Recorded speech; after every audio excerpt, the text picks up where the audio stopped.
morning, Davis, and thank you for being with us today. I wonder if we might start things off with a brief introduction about yourself and your company.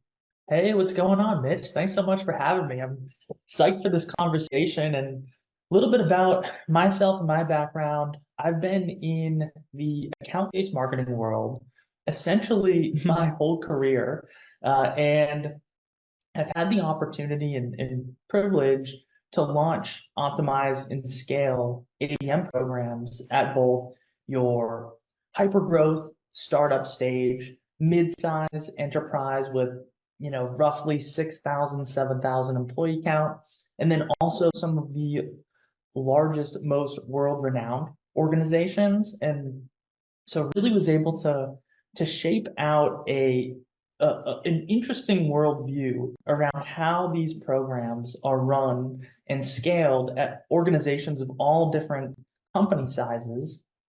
And so, to your second question around ForgeX, it almost lines right into, that background segment as well.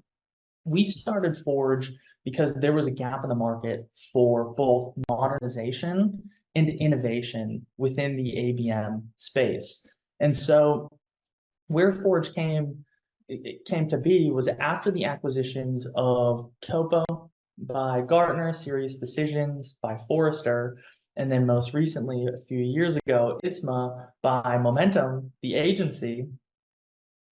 We have had a bit of a lack of, true representation for ABM frameworks around organizations of all different sizes and also innovation. And so at ForgeX, we are bringing those two to life for practitioners, leaders, consultants, and agencies in and of themselves.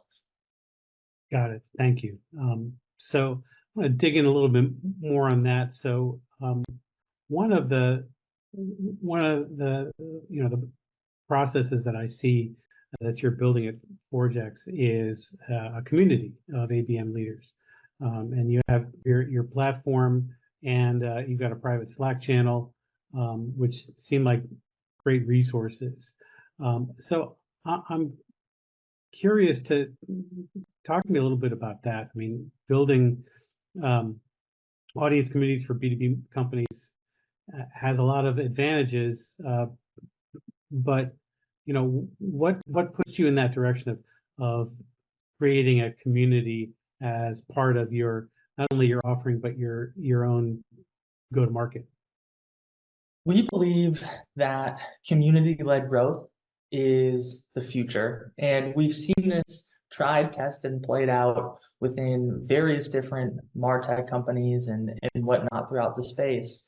But not only do we see community-led as being the most powerful and impactful for our think tank, but also as a practitioner, I wanted a place that was unbiased, so it wasn't led by, a demand base or a sixth sense, and also that had representation for organizations of all sizes. So when I was in, the large and mid-size enterprises, we had a place that we could go. And when I went to the hypergrowth startup, there was no community for organizations of that size. And so with ForgeX, we want to be that unbiased source of community, source of frameworks, source of research, experiments, and truly that one home where you as an ABM leader or practitioner, whether you're in a small org or a massive org, can go and connect with your peers and also gather insights that you can tangibly bring back to grow your program and then also your career. Got it. So you mentioned ABM modernization. And let's dig into that a little bit for me, because ABM's been around for a while, and I would agree that it's in need of modernization. How do you define ABM modernization?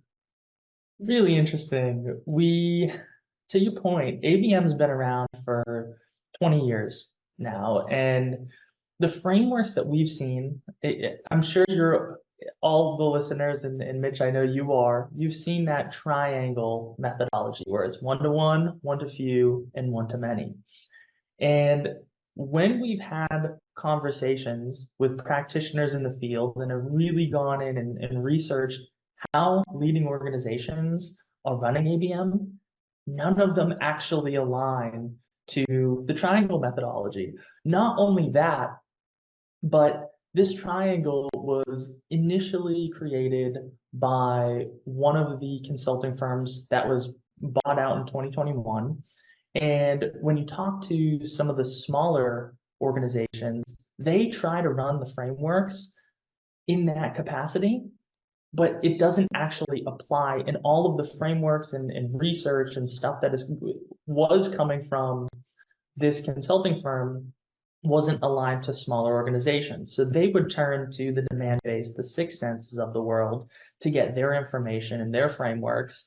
And then one of the challenges that was sparked with that is they would also go out and buy some of the MarTech platform without having that unbiased framework in place. And then what would happen is they'd adopt the technology and they churn after a year. These platforms will tell you the same exact story.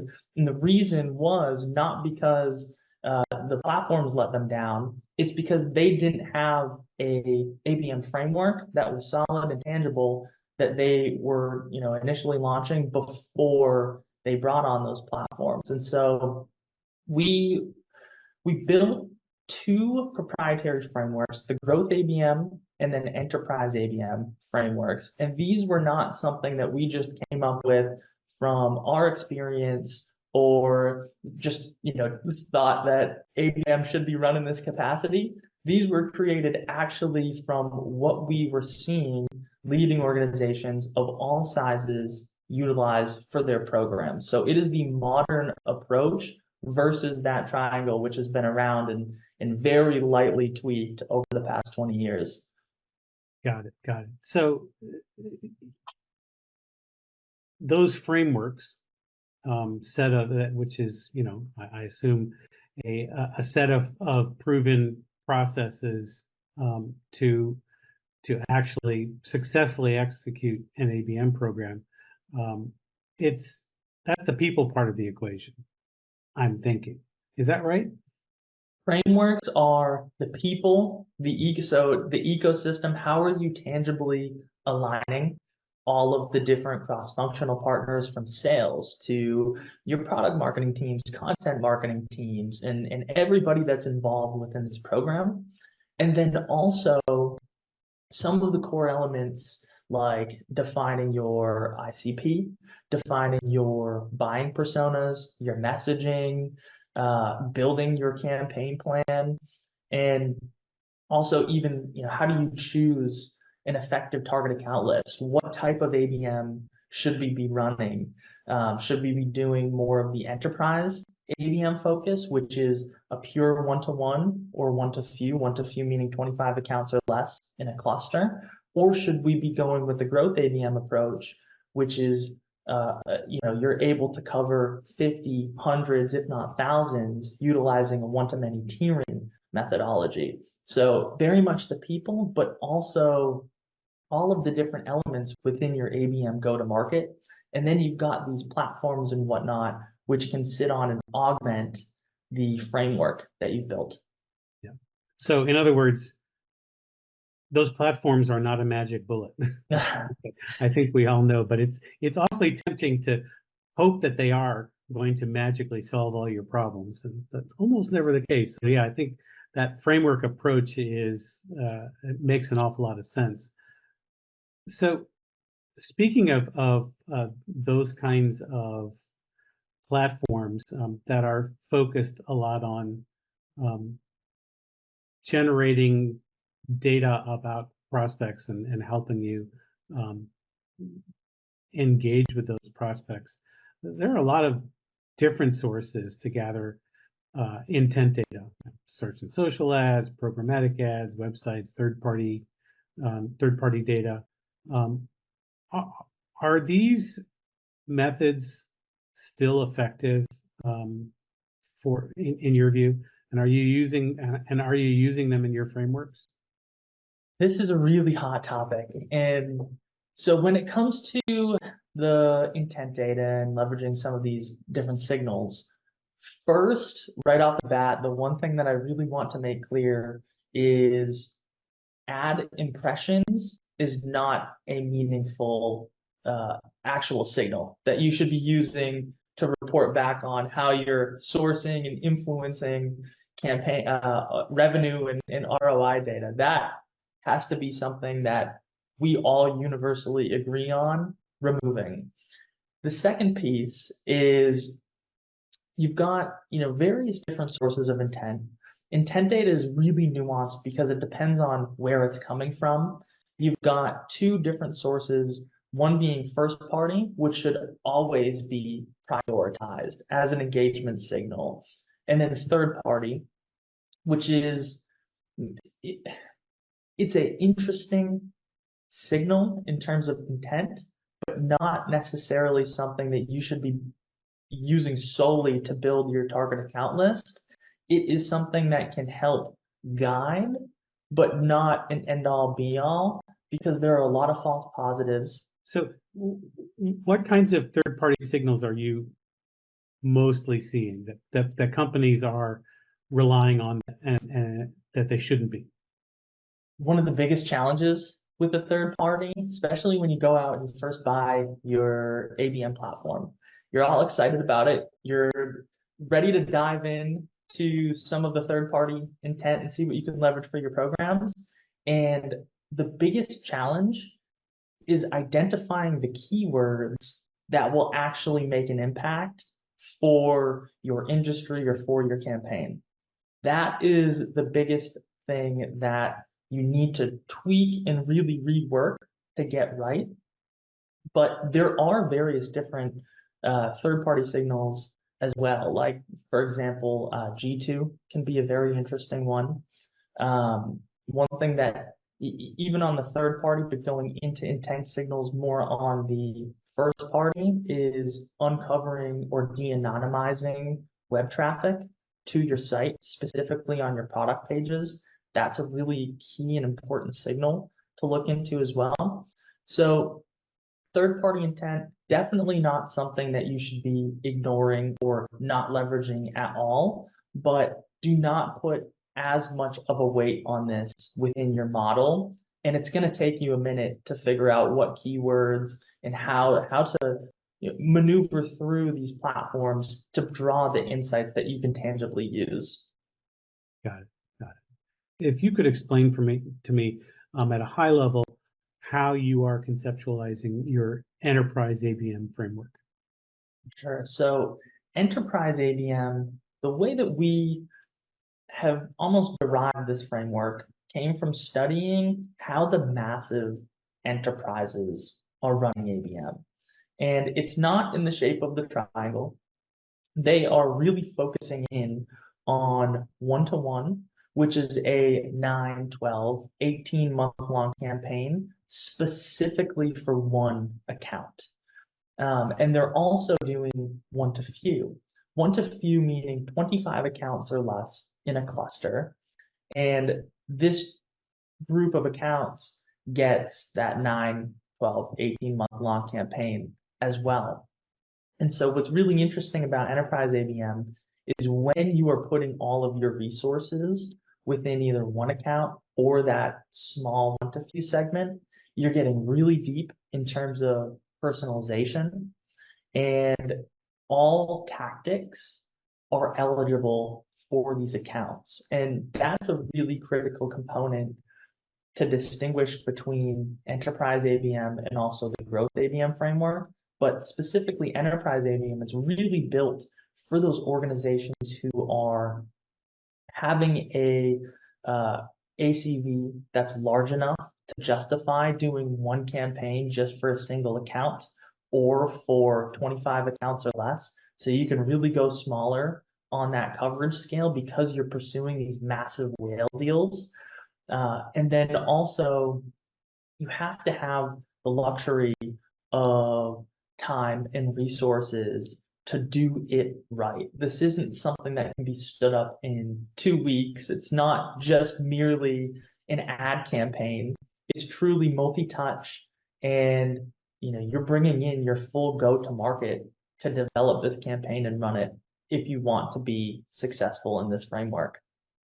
So really, this is large enterprises selling to large enterprises for the most part. Exactly. And so when we think about these kinds of resource intensive, time intensive, expensive ABM campaigns, how do you recommend that these companies get the insights that are going to allow them to really meaningfully personalize these campaigns and communications? For these enterprise ABM motions, personalization is so critical. Now, a few different areas that you can go to source these. One is scanning through any of their investors' relations documents. So, for example, their 10K.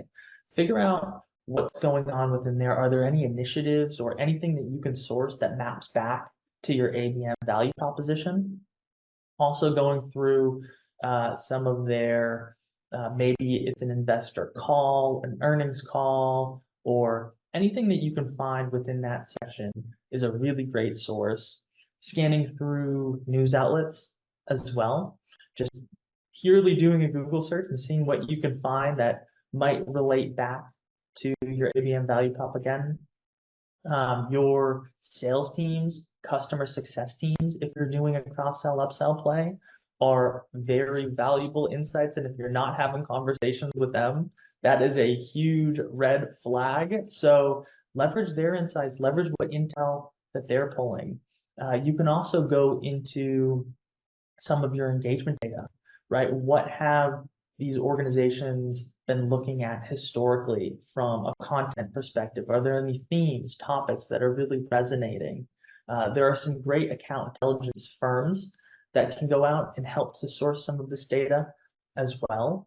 But you really want to figure out what is the pain of either this business unit or this buying group within the target account, and then draft your messaging all around that so it resonates and maps back to how your, whether it's service or product, is going to help solve their pain and de-risk them purchasing from you.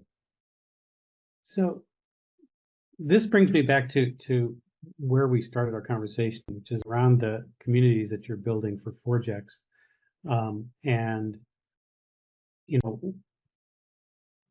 when you look at those communities in that Slack channel, are you thinking that as people engage in those communities, that they will help you to understand them better by virtue of what content they're looking at, what questions they're asking, what answers they're providing? Is that part of your community strategy? That is, so from our community strategy, it is definitely great insight, as we are the market research side. It's how can we source all of the different intel from our community members so that we can surface it, standardize it, and share it with the rest of the account-based community. But even to your point around the dark social signals, looking at communities, looking at LinkedIn, what are some of your target accounts engaging with there? What are they liking? What are they commenting and actively interacting with? All of those dark social signals are critical, hard to measure and capture for attribution, or even to draw those insights out in and of themselves. But our community, we're more surfacing the insights, but this is a great place, the communities and also dark social, for ABM practitioners to go look at and try to gather some intel for their personalization as well. That's a great point. Got it. So I wonder if you could describe an ABM strategy that you rolled out where the insights, the results were surprising, and from that experience, did you learn anything interesting? How you could do better, what you would add to it if it proved to be successful. For sure. So one really interesting insight, and this goes to a challenge that we're seeing pop up a lot within our community. It's how do you actually measure effectiveness of your ABM campaign, and how do you, articulate that impact back to the business and articulate that impact back to sales in an actionable way where you as the marketing and sales teams can go and say, okay, this is working, or how do we change our tactics or our strategy to actually elevate this program and make it work better. So one thing within an ABM program that I was a part of was we leveraged contact engagement as one of the core attribution touch points. So for example, what we were working to do was at the beginning of the opportunity, like right when it was just initially starting, our whole goal was to, one, how can we uncover the people that truly matter? How do we pull out and map within our CRM who the buying group is? And then the second piece of that is how are we able to track and measure what their engagement levels are? And engagement meaning over the past 90 days, has this contact had a meaningful interaction with our go-to-market team? So this could be across sales, whether they had a meeting or responded to a sales email, whether they went to from the marketing side, did they attend an event? Did they go to a webinar? Did they click through a marketing email? Any one of those touch points would deem this contact engaged. And what was really interesting is right at the beginning of this opportunity, within the buying group, you'd see maybe 30, 40% engagement. And as we continued throughout the ABM campaign, this one was roughly 7-8 months long, you would see engagement of that buying group continuously trend upwards. And ultimately, once it was in that legal and final decision, and they said yes, they were going to purchase from us, it was 90 to 95% of those buying group contacts were engaged. And so where a lot of the ABM programs are missing the mark in terms of attribution is they're not going deep enough into the contact engagement level insights. They're looking at MQAs or, hey, we've got all of these target accounts. We've done stuff to help get them engaged. They have these engagement signals. We're surfacing it to sales, but sales is saying this isn't actionable enough. And so what we had done in this campaign was truly partnered with the sales team to identify who that 14 to 35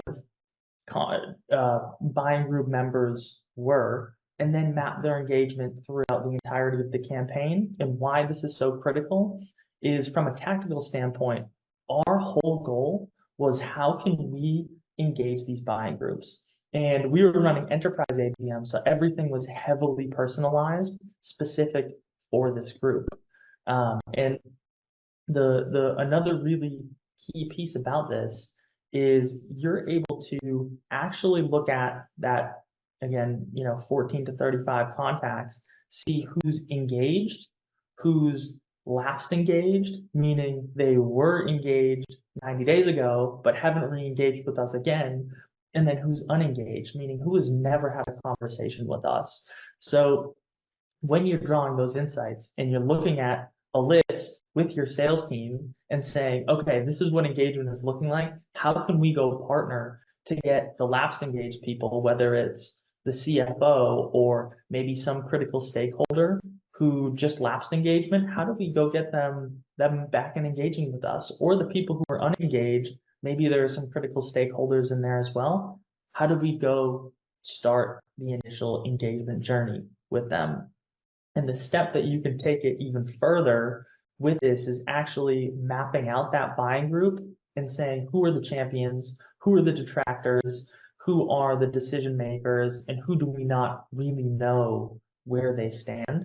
And then you can get very robust and very powerful in terms of engagement mapping and almost getting hyper personalized to help get the right people thinking and on board with your solution and how you can help solve their pain. That's really fascinating. The idea of getting so deep into an organization, into an account, that you have some sense of the dynamics of that buying group, and who might be an advocate, who might be a detractor, and that always seems like the hardest piece to get. What have you found, in terms of getting to that level of insight around a target account? What are the most reliable approaches that you've seen work to get that kind of deep insight? So there are a few there are a few ways to do this, and there are a couple different approaches based on your organization's go-to-market. So the first one is if you're running a PLG motion, the contacts who are most likely coming through your PLG, and this is even at the organizations who have the strongest PLG motions in the game, they're facing the same exact challenge as well. It's the contacts who are coming through are lower on the seniority level. They're not necessarily the ones who are going to be making the purchase decision, but when they come through, how can we turn them into rabid champions for our organization? And then once you have the champions, they almost are your intel gatherers in terms of, they'll help you map out who the buying group is, who you need to change the perception of your organization of within the buying group as well. They'll help you uncover those insights. So PLG is a great opportunity for you to create those champions and work with those champions to identify the buying group.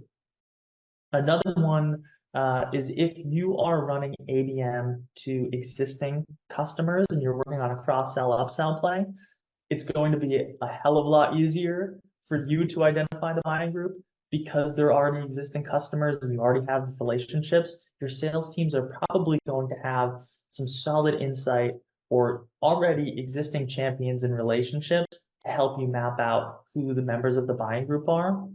But it's still going to be a challenge, especially if you're selling into different business units within massive organizations like banks, for example. And then one really effective way that we found is partnering with some intel organizations who can actually go out and create a first pass at who the members of this buying group might be. And this is typically for a bit early on in your ABM play, but they're relatively, when you look at the data and you look at what the buying group looks like at deal close, and then what it looked like in, their analysis, the similarities are close enough where it absolutely justifies the investment. And so, that to say there are going to be some tweaks along the way as you get deeper in the deal, deeper in the organization, and you can uncover, maybe this person wasn't quite it, or here's a pocket of individuals who are definitely going to influence the purchase decision on this. They are within here, but they weren't uncovered previously. But you're able to get a great first pass. So your sales teams are going to be huge. PLG If you're running that, definitely don't sleep on it. That's another awesome opportunity. Cross-sell, upsell is going to be, huge for having those existing relationships. And then if you're going net new, I would definitely look into leveraging a firm to help you uncover those insights and get there much faster than you would just doing it on your own. Got it. Great. Davis, this has been fascinating to me. I learned a lot. So thank you very much for sharing your time and your brain with us today. Thanks so much for having me on, Mitch. This was awesome. Great. Hope to speak with you again soon. I'm going to be checking out that ForgeX community. And yeah, have a great rest of your week. Definitely. Well, we're psyched to have you in the community, and thank you. You too.